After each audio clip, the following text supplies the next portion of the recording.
Kajian kes sejarah Perang Dunia Kedua di Eropah. Pernyataan masalah. Perang Dunia Kedua di Eropah meletus apabila kemunculan ideologi baharu, ketidakpuasaan Nazi terhadap perjanjian Versailles, dan kegagalan Liga Bangsa-Bangsa. Bincangkan, jelaskan latar belakang Perang Dunia Kedua di Eropah. Jelaskan kesan daripada Perang Dunia Kedua di Eropah. Jelaskan bagaimana Perang Dunia Kedua di Eropah berakhir. Jelaskan iktibar-iktibar yang diperoleh daripada Perang Dunia Kedua di Eropah. Objektif kajian. Saya dapat belajar secara mendalam tentang Perang Dunia Kedua di Eropah. Saya dapat memahami konsep Perang Dunia Kedua di Eropah. Saya dapat mengetahui peristiwa yang berlaku di Perang Dunia Kedua di Eropah. Saya dapat mempelajari iktibar-iktibar yang diperoleh daripada Perang Dunia Kedua di Eropah. Kaedah kajian. Saya telah mengkaji di internet, buku teks sejarah, dan video aplikasi YouTube. Laporan kajian. Jelaskan latar belakang Perang Dunia Kedua di Eropah. Perang Dunia Kedua pada tahun 1939 sehingga 1945 berlaku di dua medan pertempuran, yaitu di Eropah dan Asia Pasifik. Peperangan di Eropah tertumpu di negara Eropah dan Utara Afrika. Peperangan ini melibatkan dua pakatan, yaitu kuasa paksi dan kuasa bersekutu.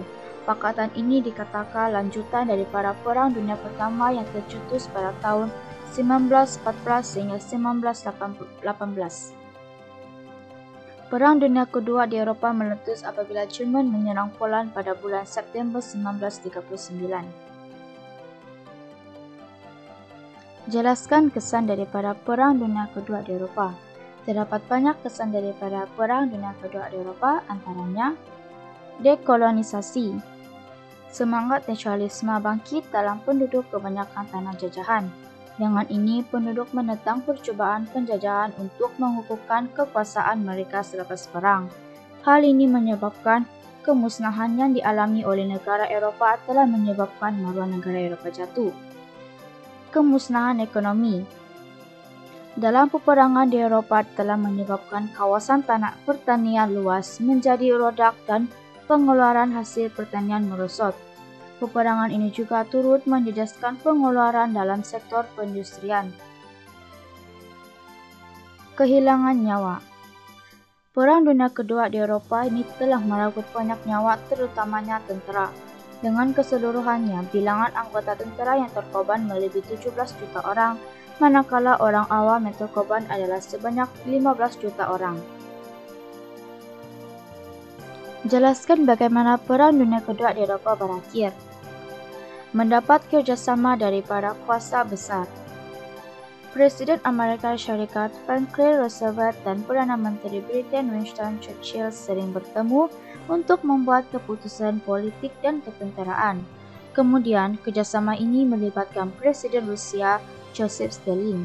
Dalam medan peperangan, tentera bersekutu daripada ketiga-tiga perkhidmatan diketuai oleh Amerika Syarikat. Keberkesanan strategi serangan. Kesilapan kuasa paksi membuat keputusan politik dan ketenteraan dalam operasi menawar Rusia membawa kegagalan. Sementara itu, kuasa bersekutu pimpinan Amerika Syarikat memperlihatkan keunggulan dalam perancangan ketenteraan, terutama kejayaan operasi pendaratan tentera bersekutu di Normandy, Prancis. Jelaskan iktibar-iktibar dari Perang Dunia Kedua di Eropah. Pemimpin seharusnya berwaspada dengan tipu hera negara luar terhadap negara kita. Selain itu, peristiwa ini juga mengajar kita agar tidak pernah menyerah kalah walaupun menghadapi masalah.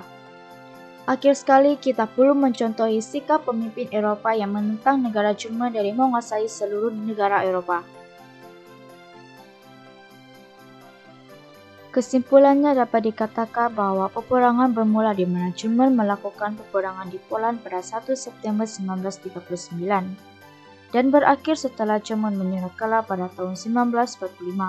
Secara rasminya, Perang Dunia Kedua berakhir ketika Jepun menandatangani dokumen Japan Instrument of Surrender pada 2 September 1945. Perang ini telah memberi kesan yang sangat mendalam dalam bidang politik dan rakyat Eropah. Perang ini menyebabkan Amerika Syarikat dan Rusia muncul sebagai kuasa besar dunia.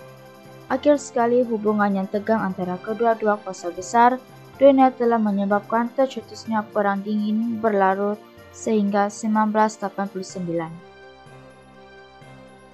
Sekian, terima kasih.